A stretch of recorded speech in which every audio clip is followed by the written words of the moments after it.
कैसे हैं आप लोग? उम्मीद है सब ठीक होंगे, अपने और अपने परिवार वालों का ख्याल रखे होंगे। दोस्तों, वक्त है एक नई कहानी की और आज की कहानी की शुरुआत एक आईपीएस ऑफिसर के पास लगातार कंप्लेंट आ रही है। बराबर कंप्लेंट आ रही थी कि सर, तिराही चौराहे पर और एक चौकी के आमने सामने जो पुलिस वाले हैं, कुछ दलाल लोग हैं जो अवैध रूप से वसूली करते हैं। वसूल ही नहीं, वो साथ में जो पैसे देने में थोड़ी बहुत हिचकिचाहट होती है, तो वो गालियां का भी प्रयोग करते हैं और कई बार तो मारपीट भी कर देते हैं। जैसे ही ऑफिसर ने आईपीएस ऑफिसर ने यह बात सुनी, उन्हें लगा कि शायद कोई जानबूझकर शिकायत कर रहा है और चौकी और पुलिस को शायद बदनाम करने की बात आ रही है।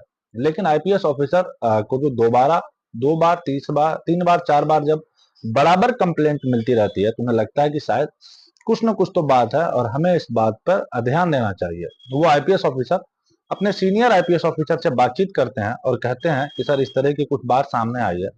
तब दोनों आईपीएस ऑफिसर मिलकर एक प्लानिंग करते हैं, कहते हैं कि क्यों ना कंडक्टर बनकर खुद जाते हैं और देखने के बाद पता करते हैं कि आखिरकार इसमें कितनी सच्चाई है। अब एक ट्रक ड्राइवर से बातचीत करते हैं। ट्रक ड्राइवर से बातचीत करने के बाद खुद दोनों कंडक्टर बन जाते हैं और साथ ही एक और व्यक्ति यानी कि जो सब इंस्पेक्टर होता है, वो भी अपने साथ उनको भी अपने साथ बिठा लेते हैं।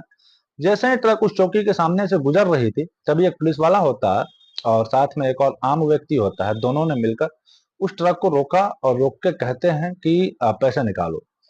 जब आप पैसे निकालने की बात जब सामने आती है, तो उस ड्राइवर को जैसे बताया गया था बोलने के लिए, ठीक वैसे ही डायलॉग की डिलीवरी करने के लिए जो उन्हें कहा गया था स्क्रिप्टिंग के जरिए, ड्राइवर वैसे ही बात कर रहा था। लेकिन आईपीएस ऑफिसर जो होते हैं, वो कहते हैं कि भाई, किस बात के पैसे? तो उधर से आवाज आती है कि तुम शायद इस एरिया में नए आए हो, इसीलिए इस तरह की बातें कर रहे हो। अभी दो डंडे पड़ जाएंगे तो शायद तुम पैसे निकाल के चुपचाप दे दोगे।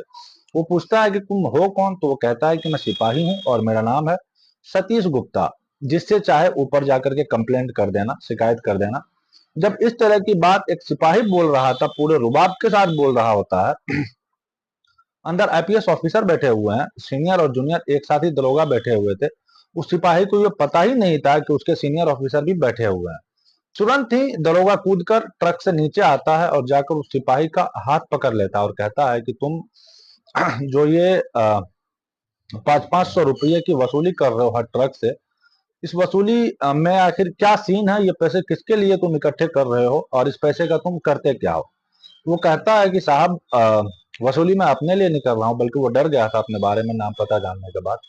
उन्होंने कहा कि मैं अपने लिए नहीं कर रहा हूँ, बल्कि ये तो मुझसे एसओ साहब करवा रहे हैं, उसके लिए ही कर रहा था।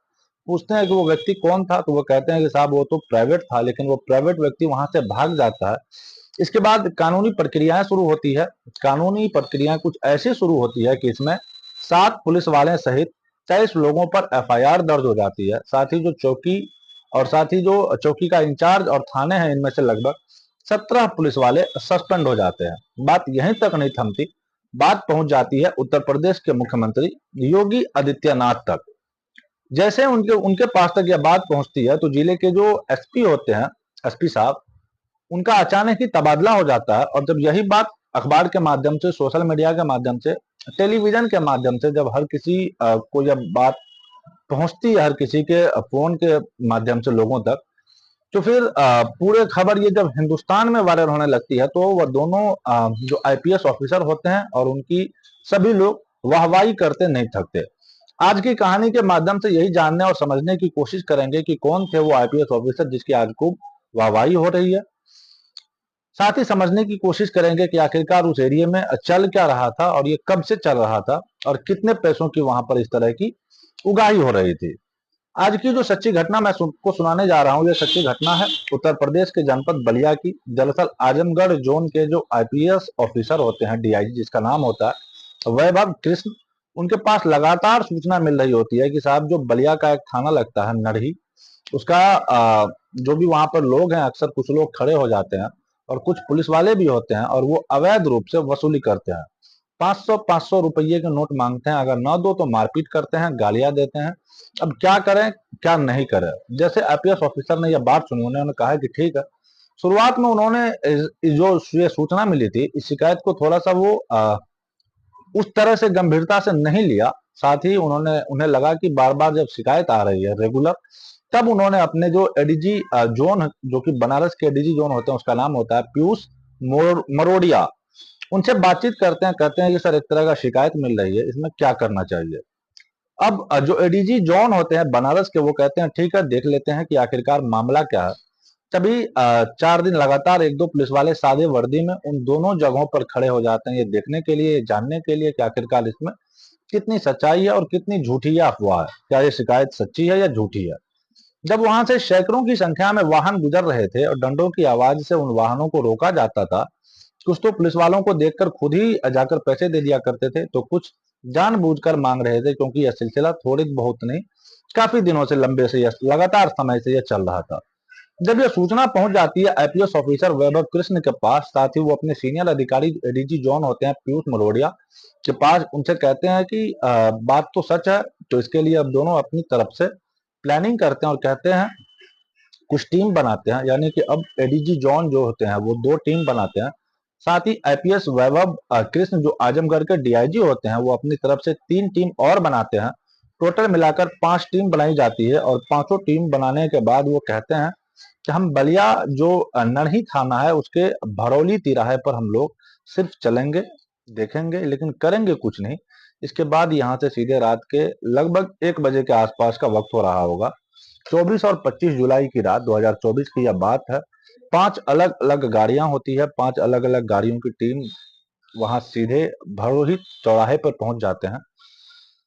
वहां भड़ोली तराई के चौराहे पर जाकर रुकते नहीं है, वहां से सीधे गाड़ी बक्सर यानी कि बिहार की तरफ गाड़ी चली जाती है और अब यहाँ से जो गंगा नदी का जो पुल है उसको पार करके आगे चले आते हैं और बक्सर जाने के बाद अब कहते हैं कि चलो ठीक है वापस चलते हैं।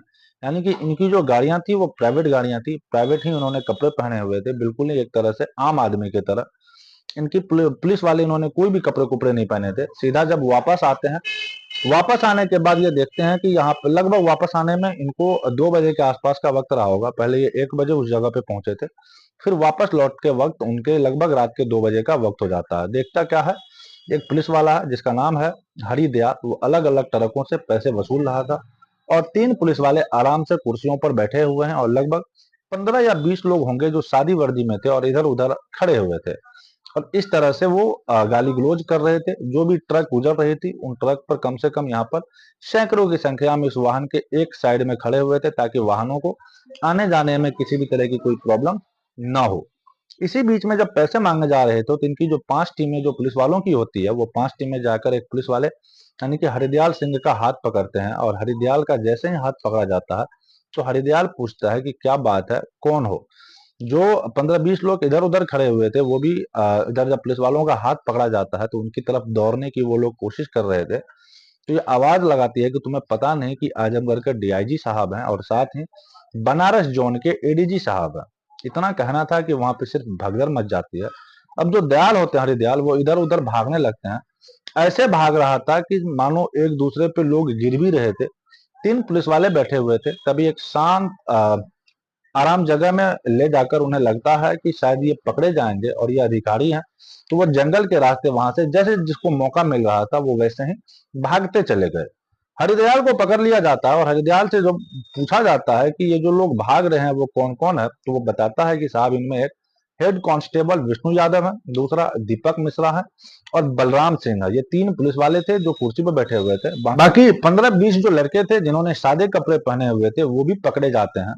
और जब वो पकड़े जाते हैं, क्योंकि टीम उन्होंने पांचों टीम उनको चारों तरफ से घेरा हुआ था, इसी बीच में इनको पकड़ लिया जाता है। पकड़ने के बाद अब हरिदयाल से जब बातचीत करने लगते हैं तो हरिदयाल की आंखों में आंसू आ जाता है, वो गिड़गिड़ा रहा था, रो रहा था, पैरों के बल बैठ जाता है और कहता है कि साहब मुझे माफ कर दो, गलती हो गई है और इस तरह की वसूली अब मैं दोबारा नहीं करूंगा। उनसे पूछा जाता है कि भाई कितने रुपये की वसूली कर रहे थे, तो उन्होंने कहा कि मैं तो सिर्फ 500-500 रुपये गाड़ी से ले रहा था और जिसको जो भी 100-200 रुपये कम भी पड़ रहे थे वो भी दे करके आगे जा रहा था।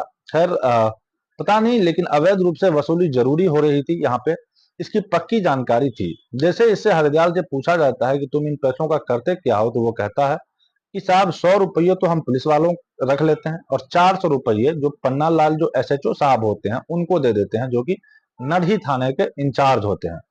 अब जैसा ही यह बात सुनी जाती है वो कहता है कि साहब यहाँ पर मैं अकेला नहीं होता, बल्कि जो बाकी पुलिस वाले होते हैं रोटेशन के हिसाब से उनकी ड्यूटी होती है, रोटेशन के हिसाब से उनकी ड्यूटी लगती है। और पुलिस वालों के साथ ये 15-20 लड़के होते हैं, इन्हें महीने की तनख्वाह दी जाती है। ये सारे पैसे वसूल के हम लोगों को दे देते हैं, और जब हम लोग पैसे आगे एसओ साहब को पहुंचा देते हैं, इस तरह की जब बातें चल रही थी तो हिसाब किताब लगाया जाता है कि लगभग 1,000-1,200 ट्रक पूरी रात में वहां से गुजरते हैं बालू लेकर के, जो कि बक्सर की तरफ से आते हैं, बिहार की तरफ से, और यूपी की तरफ जब वो निकल जाते हैं। जब हिसाब किताब लगाया गया तो लगभग 5-6 लाख रुपये एक रात की इसी नरही थाने के पुलिस वाले जो होते हैं वो वसूल लेते हैं। और 5 लाख में से 4 लाख तो वो एसओ साहब को दे देते हैं, और लाख रुपये 1 लाख रुपये वो लोग खुद रख लेते हैं।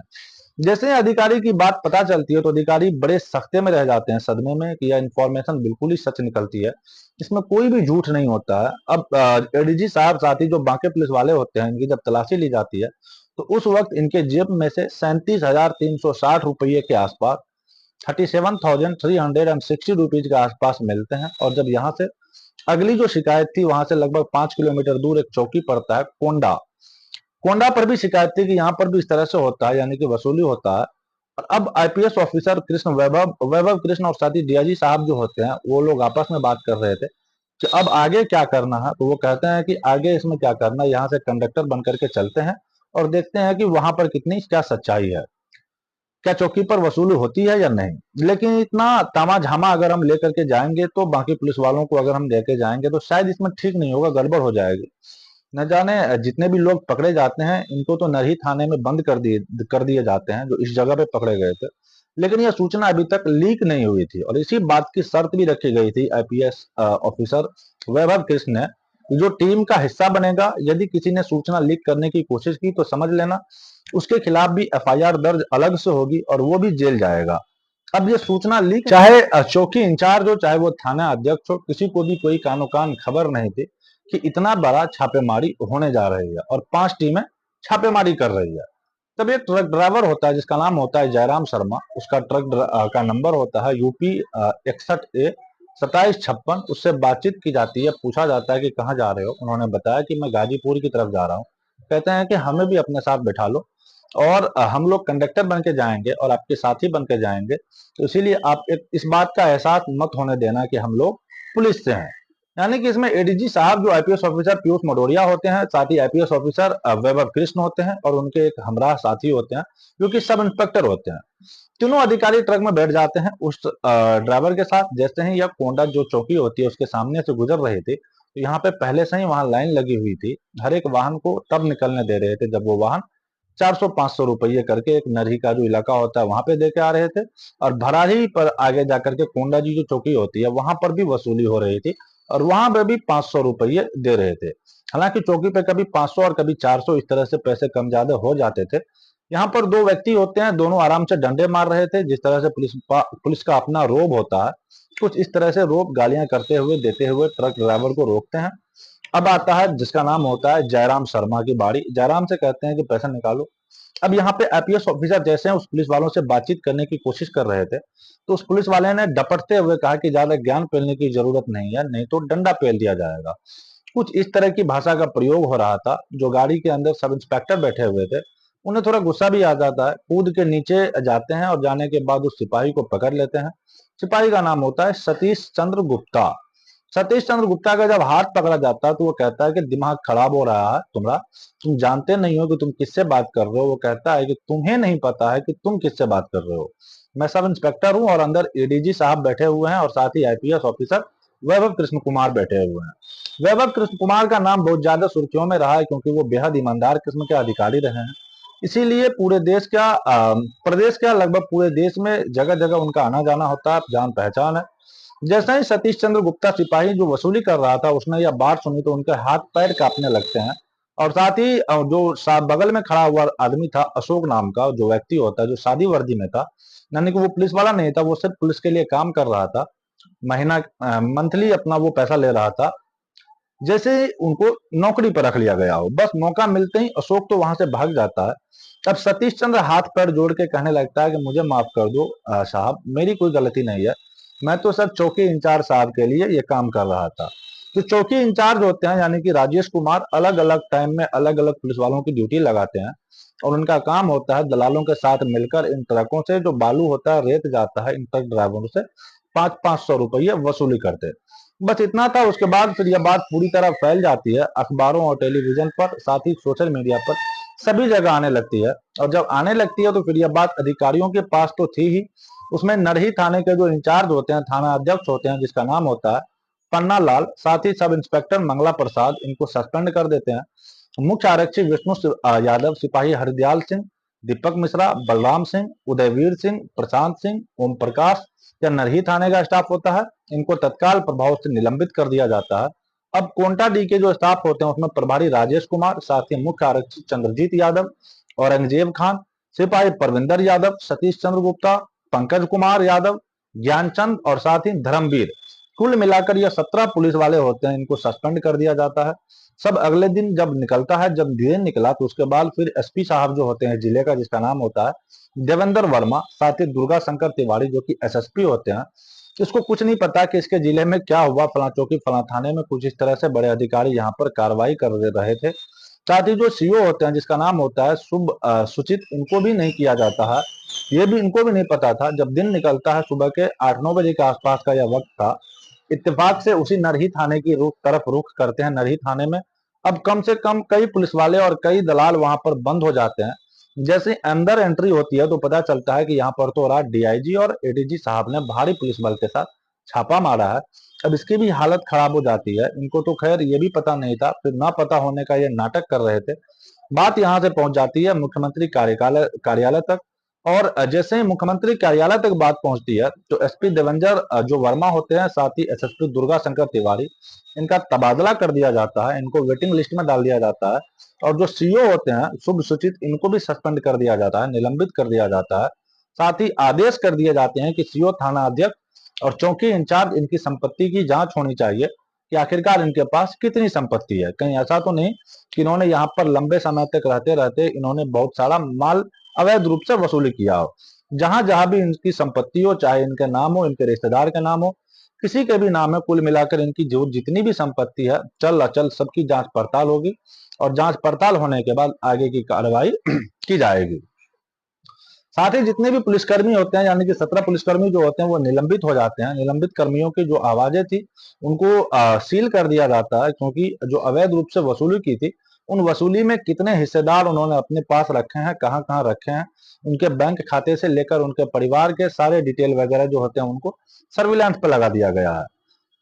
कॉल डिटेल सहित निकाला जाएगा कि आखिरकार उन्होंने पिछले दिनों में कितने रुपये की अवैध वसूली की है। अब बात अधिकारियों तक थी, बात शासन तक पहुंच जाती है। सब इंस्पेक्टर सुशील कुमार इस मामले में एक एफआईआर दर्ज करते हैं, जिसमें 7 पुलिस वाले और 23 बाहर के लोग, टोटल मिलाकर 23 लोग होते हैं, जिसमें 7 पुलिस वाले होते हैं, जिनके ऊपर नई धाराएं, नया कानून जो बनाया गया है, भारतीय न्याय संहिता, उनकी धाराओं में मुकदमा दर्ज कर लिया जाता है। और मुकदमा दर्ज करने के बाद यह मामला फिर सोशल मीडिया पर काफी तेजी के साथ वायरल होने लगता है। जिनके खिलाफ एफआईआर होती है उसमें आरक्षी हरदयाल सिंह, आरक्षी सतीश गुप्ता, साथ ही रविशंकर यादव, विवेक शर्मा, जितेश पांडे, वीरेंद्र सिंह, अरविंद यादव, रमाशंकर चौधरी, जवाहर यादव और धर्मेंद्र यादव, विकास रॉय, आगे हरेंद्र यादव, सलीम अंसारी, आनंद कुमार ठाकुर, दिलीप कुमार हेड कांस्टेबल, विष्णु यादव और आरक्षी दीपक मिश्रा। उसके बाद आरक्षी बलराम सिंह, थाना अध्यक्ष पन्ना लाल, उप निरीक्षक राजेश कुमार, प्रभारी चौकी प्रभारी कोंटा डी के खिलाफ एफआईआर दर्ज कर ली जाती है। और एफआईआर दर्ज होने के बाद जो आसपास के जितने जिले होते हैं, आसपास के जहां जहां पर इस तरह की अवैध वसूली होती है, वहां वहां तक इस बात की हड़कंप मच जाता है। लेकिन जरूरत है एक आईपीएस ऑफिसर की और एक आईएएस ऑफिसर की, यानी कि वैभव कृष्ण जैसे आईपीएस ऑफिसर की, जो रात में चुपचाप जाए और अवैध वसूली करने वाले ऐसे सिपाही दरोगा को सबक सिखा कर आए। इसमें जो प्रशासन तक जब बात पहुंचती है तो प्रशासन, यानी कि मुख्यमंत्री योगी आदित्यनाथ, वो भी एक्टिव हो जाते हैं और वो आदेश करते हैं कि अगर कहीं भी कुछ इस तरह की बात मिलती है तो किसी भी कीमत पर उन लोगों को बख्शा नहीं जाएगा। दोस्तों, इस पूरे घटनाक्रम को सुनाने का उद्देश्य किसी को परेशान करना या किसी का दिल दुखाना बिल्कुल नहीं है, बल्कि आपको जागरूक करना है, आपको सचेत करना है और आपको बताना है कि आपके पास कहीं इस तरह की अवैध वसूली होती है, आपके अगर आसपास इस तरह की कोई गलत काम हो रहा है, तो आप किसी भी ईमानदार ऑफिसर के बारे में पता करिए और पता करने के बाद उससे कंप्लेंट करिए और शिकायत करने के बाद आपको इस तरह से बड़ी कार्रवाई उन लोगों के ऊपर करा सकते हैं। यही थी हमारी आज की कहानी। आई होप कहानी आपको पसंद आई होगी। कहानी अगर पसंद आया हो तो वीडियो को लाइक जरूर कीजिएगा, और चैनल पर अगर नए हैं तो जाते जाते चैनल को सब्सक्राइब कर बेल आइकन जरूर प्रेस कर दीजिएगा। मिलते हैं इसी तरह की किसी और कहानी में किसी नए फैक्ट के साथ। तब तक के लिए अलविदा लेना चाहते हैं। जय हिंद, जय भारत।